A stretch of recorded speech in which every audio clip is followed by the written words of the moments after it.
காரியங்களை நாம் தியானித்து நாம் ஜெபிக்க போகிறோம்.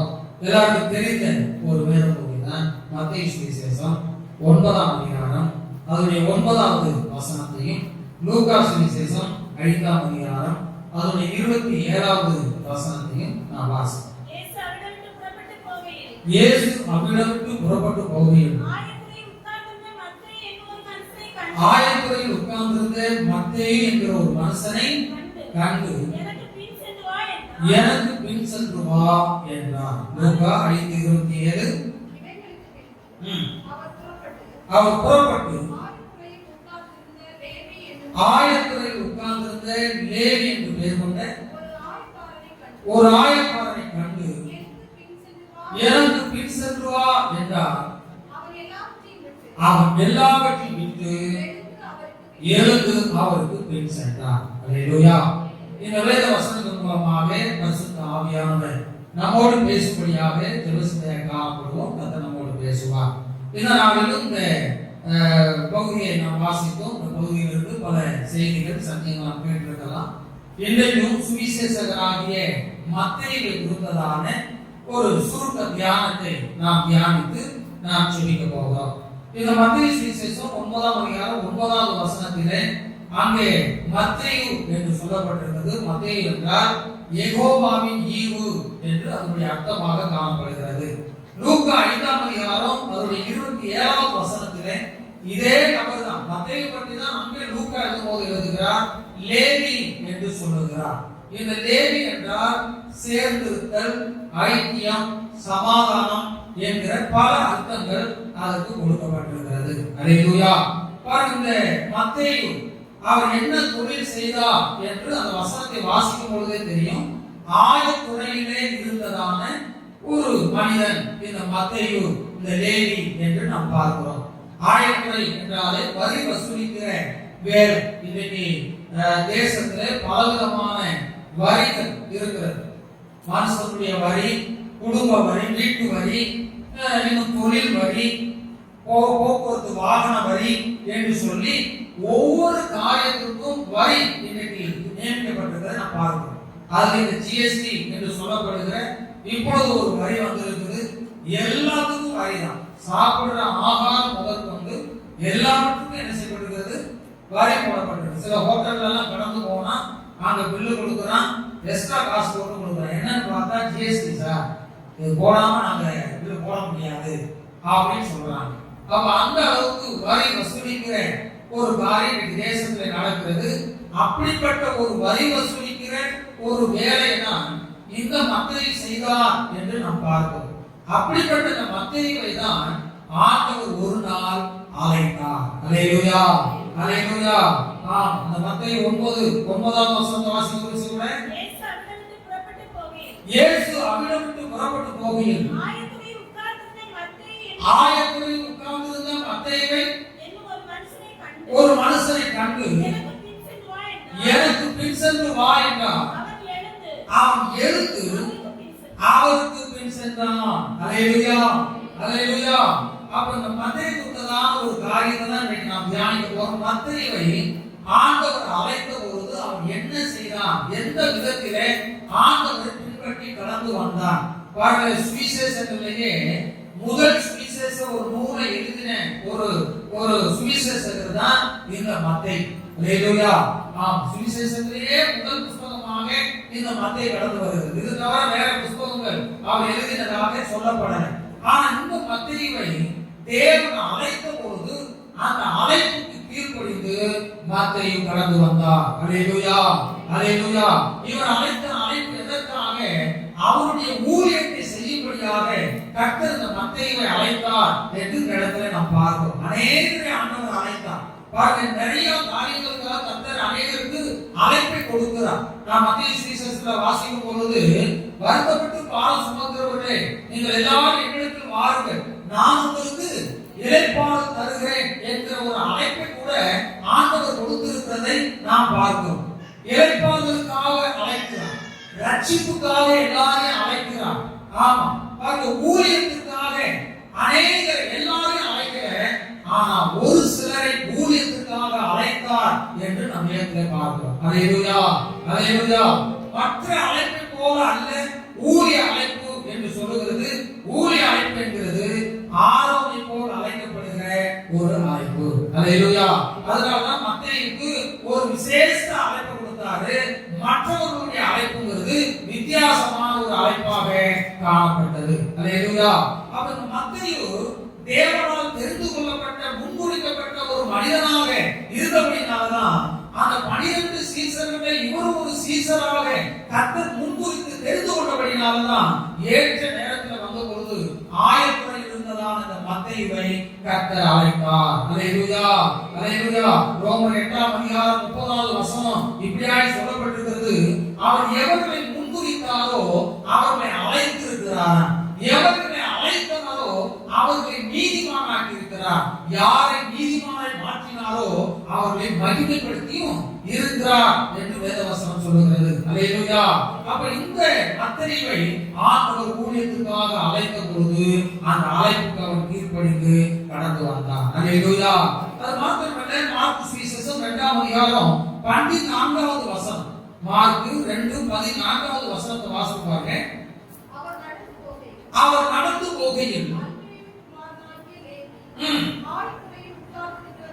ஆயத்துறையில் உட்கார்ந்து இருக்கிறதை கண்டு எனக்கு பின் சென்று வா என்றார். அவன் எழுந்து அவருக்கு என்ன செய்தான்? பின் சென்றான். முதலாவது மத்தேயு தேவனுடைய அழைப்பை பெற்றான்.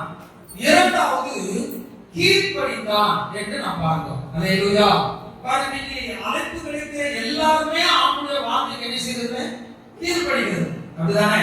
ஆபிரகாமுக்கு ஆண்டவர் அழைப்பு கொடுத்த பொழுது ஆபிரகாமுடைய வார்த்தைக்கு ஆபிரகாம் என்ன செய்தார்? கீழ்ப்படிந்து வந்தார். அதனால அந்த ஆபிரகாமை மிகவும் ஐஸ்வர்யவானாக ஆக்கி அவனை ஆசீர்வதித்தார் என்று நாம் பார்க்கிறோம். பேதுருவை கர்த்தர் அழைத்தார். அவன் மூலமாக இந்த கலிமை சபையை கட்டுவேன் என்று சொன்னார். பேதுருவுடைய முதல் பிரசங்கத்திலேயே அநேக ஆத்துமாக்கள் என்ன செய்தார்கள்? ரட்சிக்கப்பட்டார்கள் என்று பார்க்கிறோம். பவுலை அழைத்தார். இன்னும் அநேக ஊழியக்காரர்களை அழைத்தார் என்று நாம் பார்க்கிறோம். யாரெல்லாம் ஆண்டவரால் அழைக்கப்பட்டார்களோ அழைக்கப்பட்டவர்கள் கீழ்ப்படிந்து வந்தார்கள். அல்லேலூயா. அல்லேலூயா. அப்ப நமக்கு கூட ஆண்டவர் ஒரு அழைப்பை கொடுக்கிறார், அவருடைய ஊழியத்தை செய்யும்படியாக. அல்லேலூயா. அது யாரோ ஒருவருடைய வேலை அப்படி நினைச்சிட கூடாது. ஏற்கனவே ஊழியக்காரங்க இருக்கிறாங்க அப்படி நினைச்சிட கூடாது. ஆண்டவர் சொல்லுகிறார், அறுவடை மிகுதி ஆட்களும் குறைவு என்று இன்றைக்கு அவர் சொல்லதான் செய்கிறார். அல்லேலூயா. அப்ப வேலை ஆட்கள் ஆண்டவர் அனுப்பும்படியா எஜமானனிடத்தில் வேண்டிக் கொள்ளுங்கள் என்று இயேசு சொல்லியிருக்கிறபடினால நாம் வேலை ஆட்களாய் ஊழியக்காரர்களை ஆண்டவர் எழுப்பும்படியாக நாம் சொல்லிக்க வேண்டும். தேவனுடைய அழைப்புக்கு நாம் நம்மை அர்ப்பணிக்க வேண்டும். தேவனுடைய அழைப்புக்கு நாம் கீழ்ப்படிய வேண்டும். அல்லேலூயா. அல்லேலூயா. அப்ப மத்தேயு ஆண்டவருடைய அழைப்புக்கு கீழ்ப்படிந்து கடந்து வந்தான் என்று நாம் பார்க்கிறோம். இந்த இடத்துல வந்திருக்கிற அநேகர் கூட பல நேரங்களில் பல செய்தி மூலமாக ஆண்டவர் சில ஊழிய அழைப்பை உங்களுக்கு கற்றுக் கொடுத்திருக்கிறார். அல்லேலூயா. அது உங்களுக்கு ஆண்டவருக்குள்ள ஒரு காரியம். ஆண்டவர் உங்களுக்கு ஒரு ஊழிய அழைப்பை கொடுத்திருப்பார் என்றால் அந்த ஊழியத்தை செய்வதற்கு நீங்கள் கீழ்ப்படிய வேண்டும். நீங்கள் ஒப்பு கொடுக்க வேண்டும். அல்லேலூயா. முழு நேர ஊழியத்திற்கு கர்த்தர் உங்களை அழைக்கும் பொழுது முழு நேர ஊழியத்திற்கு நீங்க வரலாம். அதே நேரத்தில் சுவிசேஷகர்கள் என்று சொல்லப்படுகிற பகுதி நேர ஊழியக்காரர்கள். ஆரம்ப நாட்கள்ல பாத்தீங்கன்னா வேலை செய்து கொண்டே சுவிசேஷ ஊழியம் செய்த எத்தனையோ விசுவாசிகள் முதல் கொண்டு அநேக கைப்பிரதி எடுத்துக்கொண்டு ஒவ்வொரு சண்டே அவங்க ஊழியத்துக்கு என்ன செய்வாங்க? கடந்து போவாங்க. இன்னைக்கு அதெல்லாம் இல்லை. அப்படிப்பட்ட ஒரு பழக்கமே மறந்து போன ஒரு காலகட்டத்துல தான் இன்னைக்கு நமக்கு இருக்கும். பல காரணங்கள் சொல்றோம். தேசத்துல இன்னைக்குள்ள சூழ்நிலைகள் நம்ம சொல்றோம். ஒரு பக்கம் அது இருந்தாலும் கூட நாம் சுவிசேஷம் அறிவிக்க வேண்டியது நம்முடைய கடமை. சுவிசேஷம் அறிவிப்பதற்காக தான் கர்த்தர் உங்களை என்னை அழைத்திருக்கிறார். அல்லேலூயா. அல்லேலூயா. ஒருவேளை நீங்க கைப்பிரதி எடுத்துட்டு போய் நீங்க கொடுக்க முடியலனாலும் பெரிய பெரிய ஆட்கள் தினகரன் ஐயா அவர் ஒரு சிலர் பாத்தீங்கன்னா பேங்க்ல வேலை செய்யறவங்க, ஆனா அந்த லீவு நாட்கள்ல கைப்பிரதி எடுத்து ஊழியத்துக்கு கடந்து போவாங்க. பாருங்களேன், நான் வேலை செய்து கொண்டிருந்த பொழுது நான் என் கையில எப்பயுமே கைப்பிரதி என் பைப்புல இருக்கும். நல்ல கைப்பிரதிகள் எங்க பாசத்தை சொல்லி சென்னையில் இருந்து விசுவாச கழகம் கைப்பிரதி கழகம் ஒரு அந்த ஒரு தீவு தான் அதை அதிகமா பிரிண்ட் பண்ணிட்டு இருக்காங்க.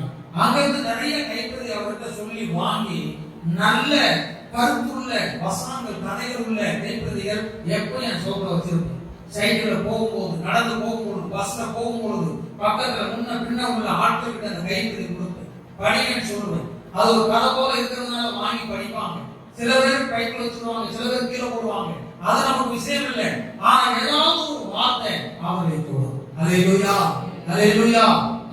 இன்னைக்கு அந்த அனுபவம் மறுபடியும் வேணும். இங்க இடத்துல இருக்கிற ஒவ்வொருவருக்கும் ஆண்டவர் நல்ல கிருபைகளை கொடுத்திருக்கிறார். வசனத்தை பேசுகிற, வசனம் அறிந்த, வசனம் தெரிந்த தேவ பிள்ளைகள் இடத்துல நம்ம இருக்கிறோம். கர்த்தர் உங்களை அந்த அதற்காக அழைக்கிறார், முன்குறித்திருக்கிறார், அந்த அழைப்பை கொடுக்கிறார். நீங்க அந்த வார்த்தைக்கு கீழ்ப்படிந்து கர்த்தருடைய ஊழியத்தை நாம் செய்ய வேண்டும். அல்லேலூயா, அல்லேலூயா. உண்மையிலே நாம் ஒவ்வொருவரும் ஆண்டவருடைய ஊழியத்தை செய்ய ஆரம்பிச்சோம்னா இந்த சபை நிறைஞ்சு போகும். அப்படிதானே? வெளியே போய் சொல்லல. பக்கத்துல உள்ளவங்க, பக்கத்து வீட்டுல உள்ளவங்க, பக்கத்து தெருவில் உள்ளவங்க, பழகினவங்க, கஷ்டத்தின் மத்தியில பாடுகள் மத்தியில இருக்கிற மக்களுக்கு நீங்க ஆண்டவரை பற்றி சொல்லி சபைக்கு வாங்க, ஜெபம் பண்ணுவோம், ஆண்டவர் உங்களுக்கு அற்புதம் செய்வார். நீங்க சொல்லி பாருங்க, அந்த பாடுகள் மத்தியில் இருக்கிறவர்கள் நிச்சயமாய் ஆராதனைக்கு வருவார்கள். அல்லேலூயா, அல்லேலூயா. அப்படி நாம் ஒரு சாட்சியா இருந்து ஆண்டவருடைய ஊழியத்தை நாம் செய்வோம் என்றால் இந்த சபை ஒரு பெரிய அருணையை காணும். அல்லேலூயா, அல்லேலூயா. நிரம்பி வழியக்கூடிய ஆத்துமாக்கள் உள்ள வெளியே. ஒரு இடத்துக்கு நான் சபைக்கு போயிருந்தேன். கீழே எல்லாம் கார் பார்க்கிங், மேல சபை. அல்லேலூயா. நமக்கு இடம் இவ்வளவுதான் இருக்குது. இனி ஒரு இடம் வாங்கணும்னா பெரிய அமௌண்ட் நமக்கு வேணும். ஆனா இதே பெரிய அளவுல கட்டி கீழே கார் பார்க்கிங் வச்சு மேல சபை வச்சுட்டா அதுவோ ஒரு பெரிய ஆசீர்வாதம். அல்லேலூயா. கர்த்தர் நிச்சயம் அந்த காரியங்களை செய்வார். ஆண்டவருக்கு ஒரு சித்தம் உண்டு, ஒரு நோக்கம் உண்டு, ஏற்ற காலத்தில் செய்வார். ஆனா நாம் அதோடு இணைந்து, அவருடைய இருதயத்தோடு இணைந்து, அவருடைய சித்தத்தை நாம் அறிந்தவர்களாக கர்த்தருடைய ஊழியத்தை செய்ய நாம் அர்ப்பணிக்க வேண்டும். அல்லேலூயா, அல்லேலூயா.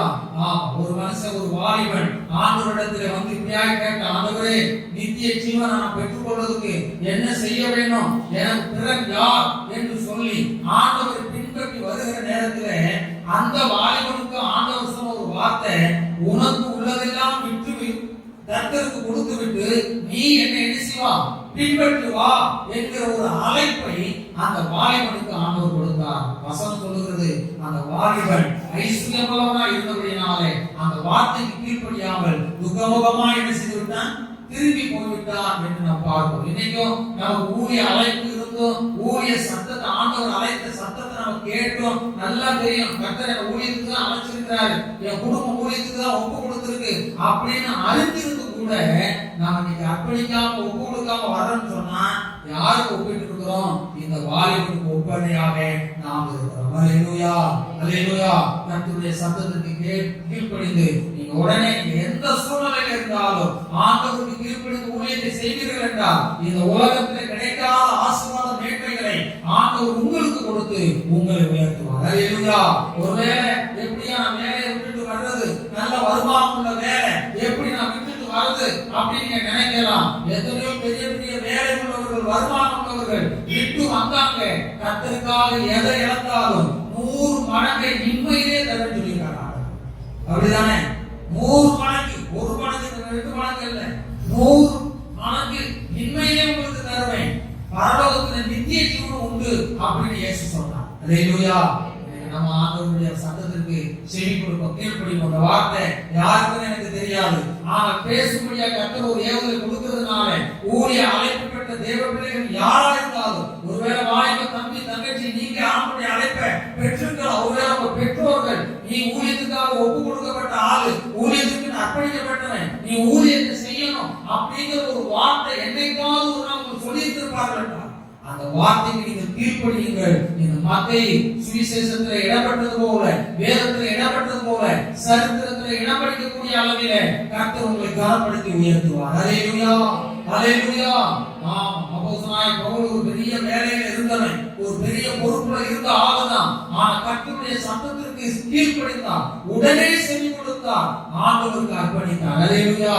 அந்த பவுல் தான் அநேக நிருபங்களை வேதத்தில் எழுதியிருக்கார். நாம் அவருடைய சத்தத்திற்கு செவி கொடுப்போம் என்றால் ஆண்டவர் நம்மையும் ஆசீர்வதிப்பார். ஹல்லேலூயா. அப்ப மத்தேயுக்கு முதலாவது தேவனுடைய அழைப்பு வந்தது. அழைக்கப்படுகிறவர்கள் பாக்கியவான்கள். ஹல்லேலூயா. அநேகருக்கு அழைப்பு இல்லை, அநேகருக்கு பாக்கியம் இல்லை. இந்த இடத்துல வந்திருக்கிற உங்களுக்கு அந்த அழைப்பை கர்த்தர் கொடுத்திருக்கிறார். ஹல்லேலூயா. இரண்டாவதாக இந்த மத்தேயு பாருங்க, கர்த்தருடைய வார்த்தைக்கு கீழ்ப்படிந்தான். மூன்றாவதாக மத்தேயு என்ன செய்தார்? லூக்கா சுவிசேஷம் 5ஆம் அதிகாரம் 28வது வசனத்தை வாசிங்க. அவன் எல்லாவற்றையும் விட்டு எழுந்து அவருக்கு பின் சென்றான். ஹல்லேலூயா. எல்லாவற்றையும் விட்டான். எல்லாவற்றையும் விட்டு அவருக்கு என்ன செய்தான்? பின் சென்றான். அப்படின்னா ஆயத்துறை வேலை என்று சொல்லுகிறது நல்ல வருமானம் உள்ள ஒரு வேலை. இப்ப மற்ற வேலைகள் காட்டிலும் மற்ற வேலைகள்ல குறிப்பிட்ட ஒரு அளவு, குறிப்பிட்ட ஒரு சம்பளம் தான் நமக்கு கிடைக்கும், குறிப்பிட்ட வருமானம் தான் கிடைக்கும். ஆனா அந்த ஆயத்துறை வேலை எப்படிங்கிறது அப்படின்னா எல்லாமே இல்லை. ஜிஎஸ்டி அது ஒரு குறிப்பிட்ட அளவு போட்டிருக்கிறாங்க, சில வரிகள் குறிப்பிட்ட அளவு போட்டிருக்கிறாங்க. ஆனா நான் கண்ட ஒரு காரியம் என்னன்னா, சில சந்தைகளை ஏலம் விடுவாங்க. பாத்துக்கீங்களா? சந்தைகளை ஏலம் விடுவாங்க. நான் மேகாமரத்துல இருந்தேன். மேகாமரத்துல சந்தை ஏலம் விடுவாங்க. அந்த சந்தையில ஏலம் விடும்போது அதை ஒருத்தர் டெண்டர் எடுப்பாரு, அதை ஏலத்துக்கு எடுப்பாரு. எடுத்துட்டு அங்க யாரெல்லாம் கடை வச்சிருக்காங்களோ அவங்க கிட்ட இந்த நேரத்துக்கு ஏற்ற விதங்கள்ல வருமானம் அதை காட்டிலும் கூட்டி எடுக்கக்கூடிய அளவில் அங்க உள்ள கடைகள்ல அவங்க என்ன செய்வாங்க? வசூல் பண்ணுவாங்க. ஒரு வேலை, ஒரு உதாரணத்துக்கு அந்த டெண்டர் ஒரு வேலை 10,000 ரூபாய்க்கு எடுக்கிறாங்க, ஒரு பேச்சு சொல்ற 10,000 ரூபாய்க்கு எடுக்கிறாங்கன்னு சொன்னா அங்க 100 கடை இருக்குதுன்னு வைங்க, 100 வியாபாரிகள், மீன் வியாபாரிகள், காய்கறி வியாபாரிகள், எத்தனையோ பேர்கள் வந்து ஒரு சந்தத்துல உட்கார்ந்து வியாபாரம் பண்றாங்க. டெய்லி அந்த காசை வாங்கிடுவாங்க, வசூல் பண்ணிடுவாங்க. 50 கொடு, 100 கொடு, 10 கொடு, ஒரு வண்டி வந்துச்சுன்னா எல்லாத்துக்கும் வசூல். அப்ப அந்த கவுன்சிலுக்கு கட்ட வேண்டியது ஒரு குறிப்பிட்ட ஒரு தொகை தான். அதுக்கு மேல எவ்வளவு தொகை வந்தாலும் அது இந்த டெண்டர் எடுத்த ஆட்களுக்கு தான், அதை ஏலத்துக்கு எடுத்த ஆட்களுக்கு உள்ளது. அவங்க குறிப்பிட்ட அளவு கட்டினா போதும். அப்ப இவங்க நினைச்சா குறைச்சும் வரி போட்டுக்கலாம், கூட்டியும் வரி போட்டுக்கலாம், ஒருத்தர்கிட்ட சரியாவும் வாங்கலாம், அநியாயமாவும் என்ன செய்யலாம்? வாங்கலாம். இது ஆயத்துறையில உள்ளவர்களுக்கு உள்ள ஒரு காரியம். அதனாலதான் நான் எவரிடத்திலாவது அநியாயமா வாங்கிக்கிறேன் அப்படின்னா அடிச்சு பிடிச்சு வாங்குறது. கூட 50 ரூபாய் கொடு, இல்லைன்னு கடையெடு. அப்ப 50 ரூபாய் கொடுத்தாதான் கடை வைக்க முடியும். அப்படின்னா கரெக்டா 50 ரூபாய் நிறுத்துவான் கொடுக்கணும், வருதோ வரலையோ, ஆனா கொடுக்கணும். அது அநியாயம். ஒரு 20 ரூபாய் பாவப்பட்ட மனுஷன் ஒரு 20 ரூபாய் கொடுத்தா போதும், 10 ரூபாய் கொடுத்தா போதும், விட மாட்டான். அப்ப இவங்களுடைய வசூல் தான். அப்படிப்பட்ட நல்ல ஒரு வருமானம் உள்ள ஒரு வேலை தான் இந்த ஆயத்துறை. இந்த வேலை, இந்த வேலையை ஆண்டவருக்காக விட்டு ஆண்டவருக்கு பின் சென்றார். ஹல்லேலூயா, ஹல்லேலூயா. வசனம் சொல்றது எல்லாவற்றையும் விட்டு எல்லாவற்றையும் விட்டு. அப்படின்னா அதை வேலை வேண்டாயா அப்படின்னு எழுதி கொடுத்துட்டு வந்தது போல இந்த மத்தேயு அதை விட்டு கடந்து வந்தான். ஹல்லேலூயா, ஹல்லேலூயா. இன்னைக்கு ஆண்டவருக்காக நாம எதை இழந்திருக்கிறோம் சொல்லுங்க பார்க்கலாம். ஆண்டவருக்காக எதை இழந்திருக்கிறோம்? ஆண்டவருக்காக நாம் எதையாவது விடுவோம் என்றால் அதை நூறத்தனையான ஆசீர்வாதமாய் ஆண்டவர் நமக்கு திரும்ப தருவார். ஹல்லேலூயா, ஹல்லேலூயா. ஆமா, லூக்கா சுவிசேஷம் 5ஆம் அதிகாரம் 11வது வசனத்துல அங்க சொல்லப்பட்டிருக்கிறது. அங்க யாக்கோபு, யோவான், பேதுரு இவர்களை பற்றி அங்க பார்க்கிறோம். அந்த மீன் பிடிச்சிட்டு வந்த உடனேயே அங்க ஆண்டவர் பிரசங்கம் பண்ணுகிறார். மீன் பிடிச்சாங்க, இதெல்லாம் மீனை பிடிச்ச உடனேயே இப்ப அது நிக்கிறது ஆண்டவர் சொன்ன வார்த்தை, ஆண்டவர் இவ்வளவு பெரிய அற்புதம் செய்தார் அப்படின்னு சொல்லி அவங்க ஆச்சரியப்பட்டு நிக்கிற நேரத்துல இயேசு சொல்லுகிறார், நான் உங்களை மனுஷரை பிடிக்கிறவர்களாக நினைச்சேன் ஆக்குவேன் அப்படின்னு சொன்னார். இந்த பேதுரு, யாக்கோபு, யோவான் அவர்களை குறித்து சொல்லப்பட்டிருக்கிறது. அவர்கள் எல்லாவற்றையும் விட்டு படகை விட்டு இயேசுவுக்கு பின் சென்றார்கள். ஹல்லேலூயா, ஹல்லேலூயா. ஆம், அப்ப இன்னைக்கு நாம் கூட ஆண்டவருக்காக நாம் எதை விட்டு கடந்து வந்தாலும் ஆண்டவர் அதற்கேற்ற பலனை தருவார். ஹல்லேலூயா, ஹல்லேலூயா. ஒருவேளை நல்ல வருமானம் இல்ல, ஒரு வேலையா இருக்கலாம், நல்ல கை நிறைய சம்பளம், உட்கார்ந்தே சமாளிக்கலையா அப்படின்னு சொல்லக்கூடிய ஒரு காரியமா இருக்கலாம். ஆனா ஆண்டவருடைய அழைப்பு என்று சொல்லுகிறது உலக வேலை காட்டிலும் கர்த்தருடைய வேலை மிக உயர்ந்த வேலை. ஹல்லேலூயா, ஹல்லேலூயா. ஒரு ஊழியக்காரர் சொல்லும்போது இப்படியா சொன்னார். அமெரிக்கால இன்னும் பல தேசங்கள்ல இருக்கிற ஊழியக்காரர்கள் சொன்ன சில சாட்சிகள் என்ன தெரியுமா? இந்த உலகத்தில் இருக்கிற பெரிய பெரிய அதிபதிகள், மினிஸ்டர், மந்திரிமார்கள், கவர்னர் யாரா இருக்கட்டும், எல்லாரும் காட்டிலும் மேன்மையான ஒரு வேலை தான் இந்த ஊழிய வேலை. அப்படிதானே? ஆரம்ப நாட்கள் பழைய பாட்டு காலத்துல ராஜாவையே ஆளுநர் பண்ற வேலையே யாருடைய வேலை? ஊழியக்காரனுடைய வேலை, ஆசாரியனுடைய வேலை. அவங்க ஆளுநர் பண்ணாம தேவனால் அங்கீகரிக்கப்படாது. அல்லேலூயா. அதனாலதான் ஆண்டவர் நீ எழுந்து தைல கொட்டி எடுத்துக்கோ, தாவீது அபிஷேகம் பண்ணு, சவுல் அபிஷேகம் பண்ணு அப்படின்னு சொல்லி தேவனால் அபிஷேகம் பண்ணப்பட்ட ராஜாக்கள் அன்னைக்கு எழுதினார். அல்லேலூயா. அவங்களுடைய ஆட்சி காலம்லாம் 40 வருஷம் அப்படியே கடந்து போச்சு. அதுக்கு பிறகு மனுஷர்களுக்குள்ள போட்டி வந்து ஆட்சியை பிடிச்சவங்க எல்லாம் கொஞ்ச காலத்துக்குள்ள ஆட்சிகள் பிரிந்து ராட்சியம் பிரிந்து கடந்து போனதை நம்ம பார்க்கிறோம். அல்லேலூயா, அல்லேலூயா. அப்படின்றால் ராஜாக்களின் அபிஷேகம் பண்ணக்கூடிய அந்த அபிஷேகத்தை ஒரு ஊழியர் செய்கிற தேவ பிள்ளைகளுக்கு ஆண்டவர் கொடுக்கிறார். அல்லேலூயா. அப்படிப்பட்ட பரலோக ராஜாவுடைய ஊழியத்தை செய்யலாம் ஆண்டவர் உங்களுக்கு எனக்கு கூட அந்த அழைப்பை தந்திருக்கிறார். அந்த அழைப்புக்கு நாம் என்ன செய்யணும்? கீழ்ப்படிந்து எல்லாவற்றையும் விட்டு நாம் கடந்து வர வேண்டும். அல்லேலூயா. எதெல்லாம் ஆண்டவரோட நெருங்கி சேர்வதற்கு தடையா இருக்குதோ அதெல்லாம் தூக்கி எறியணும், தூக்கி போடணும், அதெல்லாம் விடணும். விட்டுட்டு நம்ம வருவோம் என்றால் நிச்சயம் அதற்கேற்ற பலனை ஆண்டவர் நமக்கு தருவார். அல்லேலூயா. அது மாத்திரமல்ல, லூக்கா 5ஆம் அதிகாரம் 29வது வசனத்தை வாசிங்க. அந்த லேவி என்பவன் தன்னுடைய வீட்டிலே அவர் என்ன செய்தான்? பெரிய விருந்து பண்ணினார். அல்லேலூயா. அப்படின்னா புதிய ஏற்பாட்டிலேயே பெரிய விருந்து பண்ணின ஒரு மனிதன் யார் அப்படின்னு சொன்னா இது மத்தேயு தான். அல்லேலூயா. பழைய ஏற்பாட்டில நிறைய பேர் பெரிய விருந்து செய்தார்கள் அப்படின்னு சொல்லி சில ஆதார வார்த்தைகள் பழைய ஏற்பாட்டு காலத்திலே உண்டு. ஆனா புதிய ஏற்பாட்டில் ஒரு பெரிய விருந்து செய்தது யாருன்னு சொன்னா இந்த மத்தேயு தான். அல்லேலூயா. பரிசேயன் ஒரு விருந்து செய்தான் இயேசுவுக்கு என்று லூக்கா 7ஆம் அதிகாரம் 36வது வசனத்துல வாசிக்கிறோம். சீமோன், பரிசேயனாகிய சீமோன் இயேசுவுக்கு விருந்துக்கு என்ன செய்தான்? அழைத்து அவருக்கு ஒரு விருந்து என்ன செய்தான்? கொடுத்தான். எவ்வளவு பெரிய விருந்து கொடுத்தான் அங்க சொல்லப்படல. அது மாத்திரமல்ல, மார்த்தாள் மரியாதை குறித்து பார்க்கிறோம். அந்த பெத்தானியாவிலே இயேசு அங்கே கடந்து போகும்போது அங்கே ஒரு விருந்து அவருக்கு என்ன செய்யப்பட்டது? கொடுக்கப்பட்டது என்று நாம் பார்க்கிறோம். ஆனா மத்தேயு இயேசுவுக்கு ஒரு பெரிய விருந்து என்ன செய்தார்? கொடுத்தார். அந்த வார்த்தை ஏன் இயேசுவுக்கு ஒரு பெரிய விருந்து கொடுத்தான் அப்படின்னு சொன்னா இயேசு பெரிய தேவன். அல்லேலூயா. பெரிய தேவனுக்கு பெரிய விருந்தை இந்த மக்கள் என்ன செய்தார்? கொடுத்தார். அல்லேலூயா. அதுதான் ஒரு பெரிய ஆசீர்வாதம். நாம் ஆண்டவருக்காக எவ்வளவு பெருசா செய்யணும்னு நினைச்சாலும் அதற்கேற்ற ஆசீர்வாதங்களின் பலனை ஆண்டவர் நமக்கு கொடுக்கிற தேவன். அல்லேலூயா. இந்த மத்தேயு எப்படி இயேசுவுக்கு ஒரு பெரிய விருந்து செய்தானோ அதுபோல சாலமோனை குறித்து நீங்க வாசி பார்த்தீங்கன்னா நீங்க 2 நாளாகமத்தின் புத்தகம் 2ஆம் அதிகாரம் 5வது வசனத்தை வாசிங்க. 2 நாளாகமம் 2:5. எங்கள் தேவன் எல்லா தேவர்களையும் பார்க்கிறோம். அவர் பெரியவர். ஆகையால் நான் கட்டப்போகிற ஆலயம் எப்படி இருக்கும்? பெரிதா இருக்கும். அப்படின்னா பெரிய தேவனுக்கு பெரிய விருந்து, பெரிய தேவனுக்கு பெரிய ஆலயம். அல்லேலூயா. பாருங்க, மனசு வரணும், மனசு தான் வரணும், மனசு. இந்த மத்தேயு கர்த்தருக்கு ஒரு பெரிய விருந்து செய்யணும்னு நினைச்சான். அதை செய்தான். பைபிள் அப்படி எழுதி இருக்குது.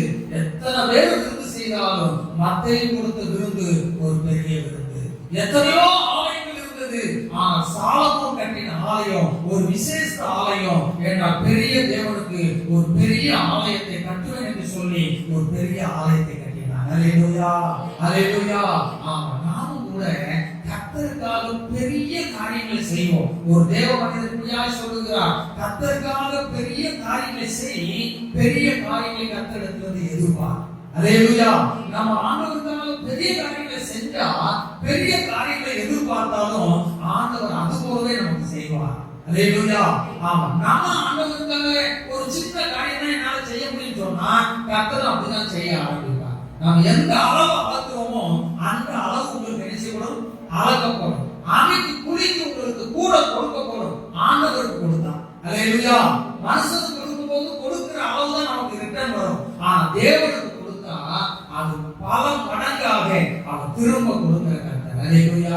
அந்த மத்தேயு பாருங்க, நான்காவதாக அவன் பெரிய தேவனுக்கு இயேசுவுக்கு ஒரு பெரிய விருந்து பண்ணினார். ஹல்லேலூயா.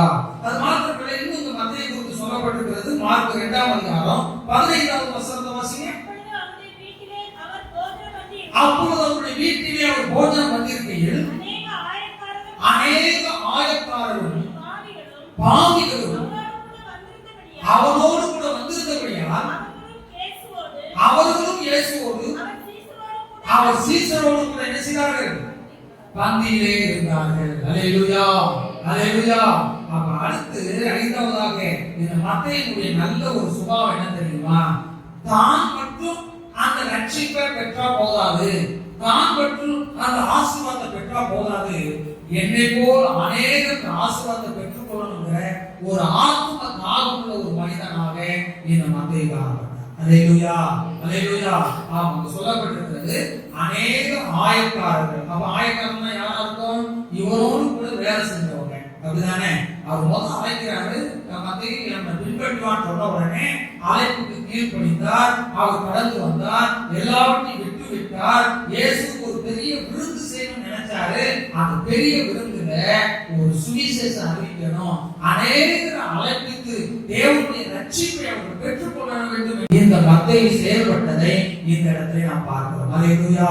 அநேக பாவிகளும் வந்தாங்க. இப்ப பாவிகள் வராங்க அப்படின்னு சொன்னா அவங்க ஒருவேளை இயேசுவை பின்தொடர்ந்தே வந்த மக்கள் கூட நம்ம நினைச்சுக்கலாம். சோகத்துக்காக, விடுதலைக்காக, அற்புதங்களுக்காக அவரோட ஒரு கூட்டம் எப்படியும் வந்துகிட்டே இருந்துச்சு. ஆகாரத்துக்காக வந்துகிட்டு இருந்த ஒரு கூட்டமும் உண்டு. அப்ப யாரு அவங்க பாவிகள் அப்படிங்கிற ஒரு லிஸ்ட் கூட வச்சுக்கிட்டாரோ, ஆயக்காரர்கள் என்று சொல்லுகிறது அவனோடு வேலை செய்கிறவர்கள். ஹல்லேலூயா. அவர் தான் பெற்ற இன்பம் பெருகை வையகம் என்று சொல்லப்பட்ட வார்த்தை பிரகாரம் நாம் மட்டும் ரட்சிப்பை பெற்றது மற்றவர்களும் பெற வேண்டும் என்கிற அந்த ஒரு சுவிசேஷ வார்த்தை கூட அன்றைக்கு இந்த மத்தேயு செய்தார் என்று நாம் பார்க்கிறோம். ஹல்லேலூயா. அதனால ஒரு மத்தேயு சுவிசேஷத்தையே அவர் எழுதக்கூடிய ஒரு பெரிய வாக்கிய சிலாக்கியத்தை ஆண்டவர் அவருக்கு கொடுத்திருக்கிறார். ஹல்லேலூயா, ஹல்லேலூயா. அதுபோலதான் அப்போஸ்தலர் நடவடிக்கை 10ஆம் அதிகாரத்துல 33வது வசனத்தை வாசிக்கிறோம். அப்போஸ்தலர் 10:33. அங்க ஒரு தெளிவு இருக்கிறேன். அந்தபடியே நீ வந்தது நல்ல காரியம், தேவனால் உமக்கு கட்டளையிடப்பட்ட யாவையும்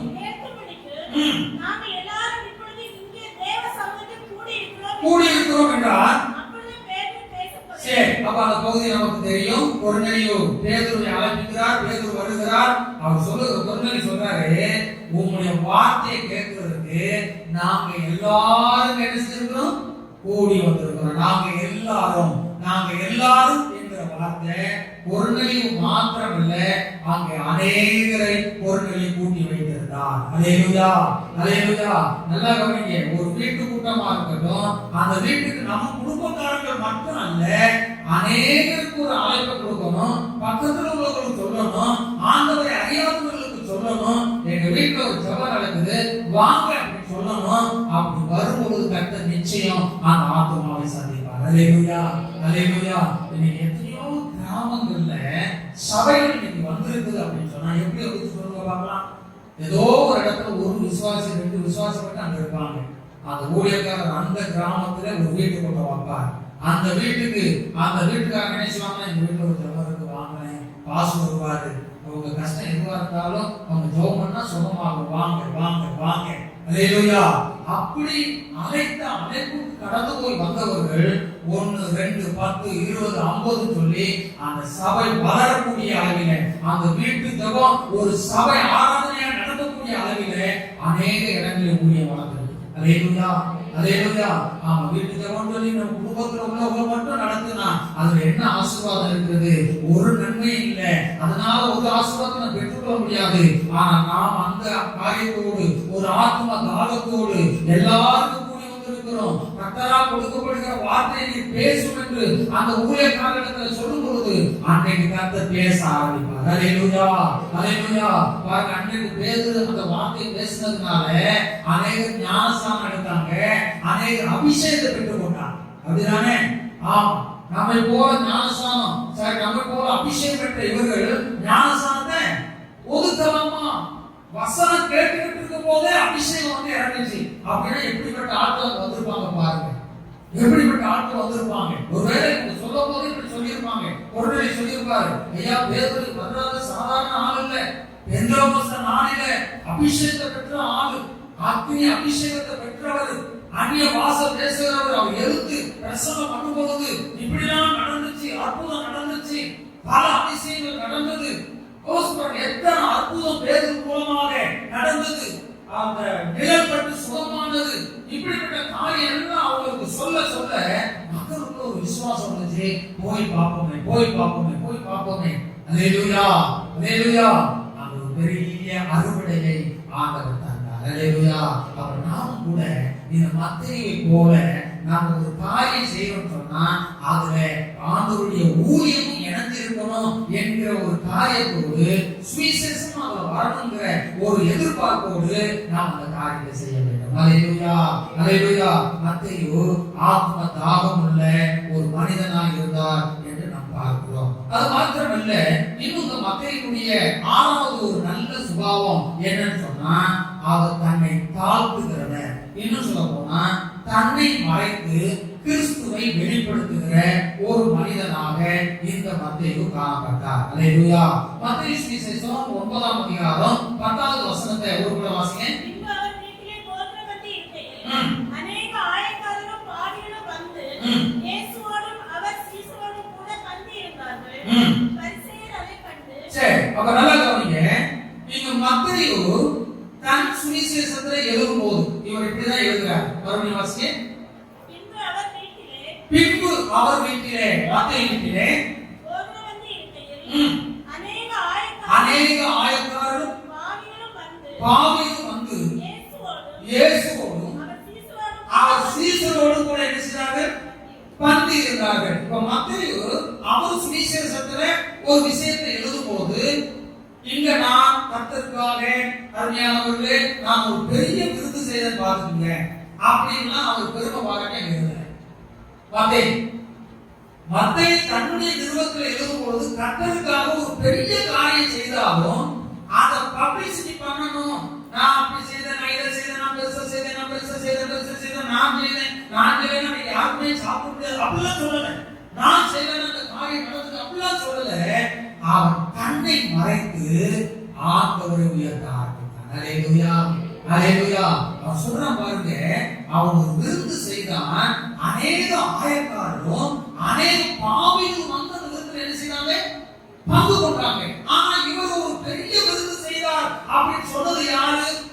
மத்தேயு அல்ல, லூக்கா தான் அந்த வார்த்தையை சொல்றார். அல்லேலூயா. லூக்கா தான் அவரை பத்தி நேர்மையா சொல்றார். ஐயா மத்தேயு ஒரு தடவை இயேசுவை கூப்பிட்டு ஒரு விருந்து கொடுத்தாரு பாருங்க, பயங்கர விருந்து, பயங்கர சாப்பாடு. சில இடத்துல கல்யாணம் வீட்டுக்குலாம் போயிட்டு எல்லா கல்யாணத்துக்கு உள்ள சாப்பாடையும் ரொம்ப பெருமையா பேசுவாங்க. அப்படிதானே? வேறத பாட்டாங்க. லாஸ்ட் தண்ணி ஊத்தி ரசத்தை என்ன செஞ்சாங்க? ஊத்தி விட்டாங்க. அப்படி பாயாசம் என்ன கிடைக்கல, ஐஸ்கிரீம் கிடைக்கல, இப்படிதான் சொல்லிட்டே வரும். ஆனா சில இடங்கள்ல சொல்லுவோம் பயங்கர சாப்பாடு, பயங்கர திங்க முடியல, நிறைய சாப்பாடு, சாப்பிடதான் முடியல, அவ்வளவு சாப்பாடு அப்படின்னு சொல்லுவாங்க. அப்ப அந்த அளவுக்கு ஒரு பெரிய ஆசீர்வாதத்தை அங்கே தருகிறார். அல்லேலூயா, அல்லேலூயா. அவர் மத்தேயு பாருங்க, தான் செய்த காரியத்தை அவர் பெருமையா சொல்லல.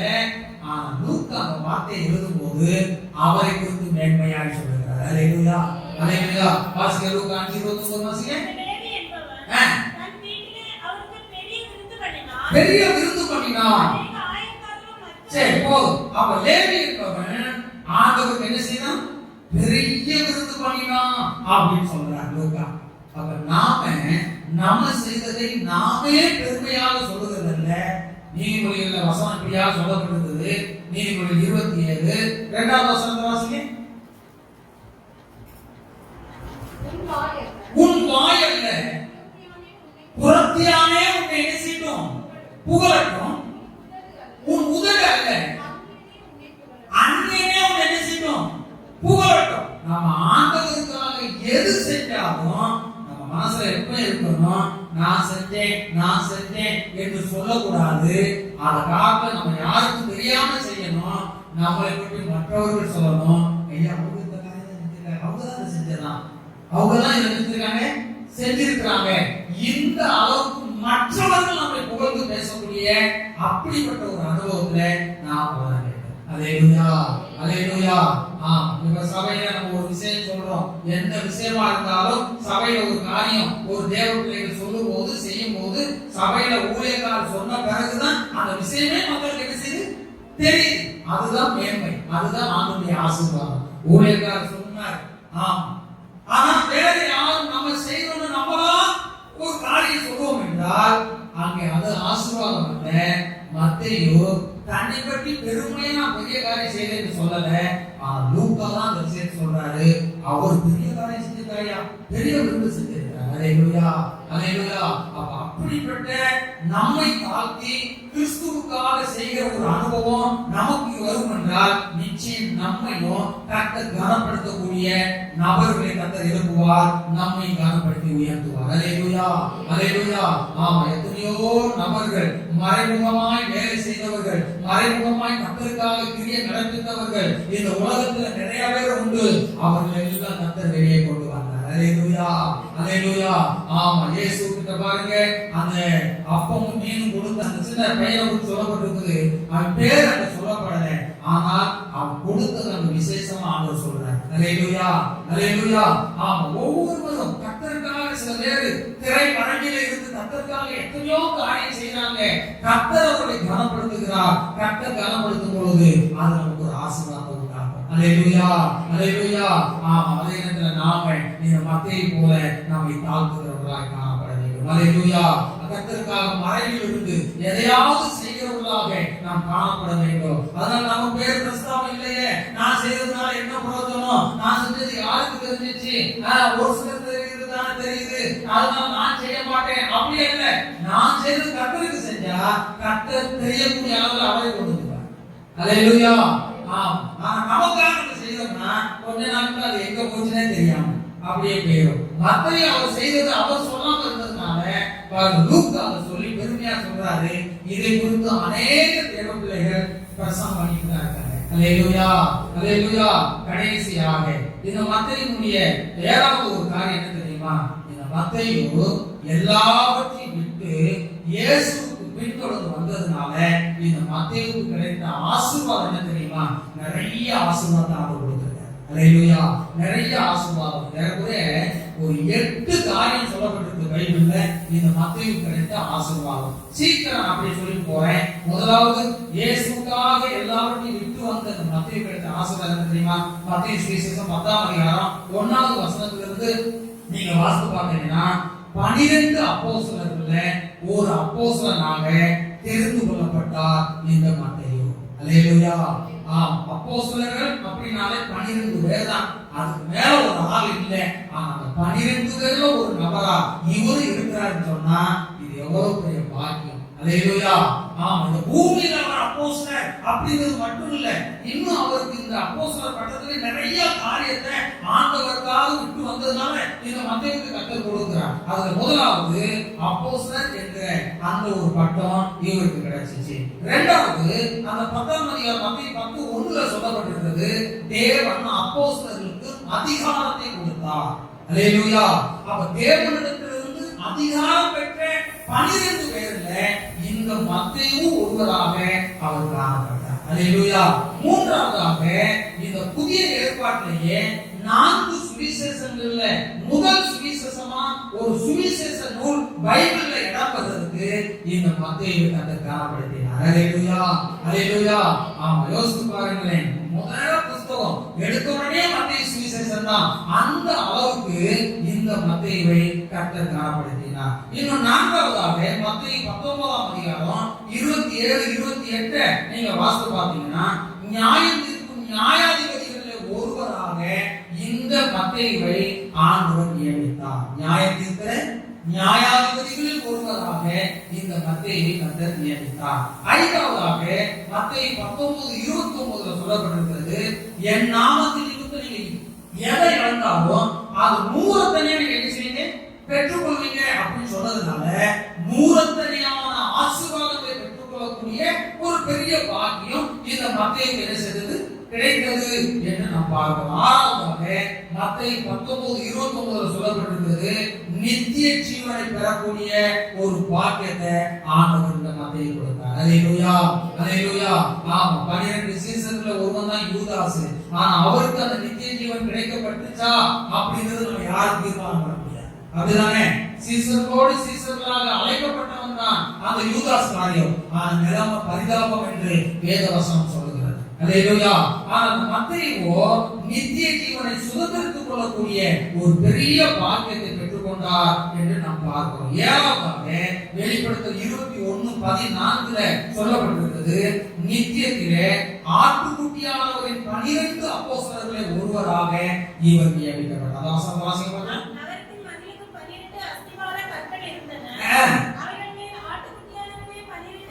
பாருங்க, ஆட்டுக்குட்டியானவருடைய 12 அப்போஸ்தலர்கள், 12 நாமங்கள். அல்லேலூயா. அப்படின்றால் ஆட்டுக்குட்டியானவருடைய அப்போஸ்தலர்களில் ஒருவராக, அல்லேலூயா, இந்த மத்தேயு என்ன செய்கிறார்? இடம் பெறுகிறார். ஏழாவது, அஸ்திபார கல்லுல பெயர் எழுதக்கூடிய ஒரு பெரிய பாக்கியத்தை ஆண்டவர் மத்தேயு கொடுத்தார். இந்த ஏழாவது 21:14 மறுபடியும் வாசிங்க.